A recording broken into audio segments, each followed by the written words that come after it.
নৃশংসতার ব্যাপারে আমাদের সেপারেট সব এভিডেন্স আমরা দেখিয়েছি। অন্যতম একটা ঘটনাকে আমরা আদালতের সামনে উপস্থাপন করেছি যে 5ই আগস্টে বিকালবেলায় গাজীপুরের কোনাবাড়িতে হৃদয় হোসেন নামে একটা তরুণ, যে পুলিশের নির্বিচার গুলিবর্ষণের পরে গলির মধ্যে পালিয়ে গিয়েছিল, সেখান থেকে ধরে এনে তাকে সারাউন্ড করে পুলিশ সদস্যরা পিঠের মাঝখানে রাইফেলটা ঠেকিয়ে গুলি করে তাকে হত্যা করে। শুধু হত্যাই করে না, তার কয়েক মুহূর্তের মধ্যেই আহত এবং জীবিত সেই ছেলেটিকে টেনে হিস্ট্রে অমানবিক পদ্ধতিতে গলির মধ্যে নিয়ে যায় এবং তারপর থেকে তাকে আর কখনো পাওয়া যায়নি।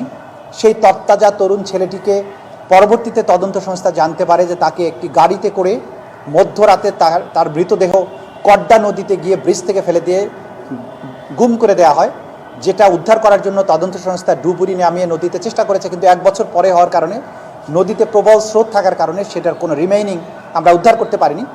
কিন্তু তাকে যে হত্যার যে চিত্র, কোনো রকম উস্কানি ছাড়া সিভিলিয়ান পপুলেশনকে এরকম ধরে নিয়ে এসে নিষ্ঠুরভাবে হত্যা করার যে কালচার পুলিশ অনুসরণ করেছে জুলাই আগস্টে, সেই নিষ্ঠুরতার একটা মাত্রা আমরা তুলে ধরেছি। ইনহিউম্যান অ্যাক্ট হিসাবে তাদের এই নিষ্ঠুরতার প্রমাণ আমরা তুলে ধরেছি।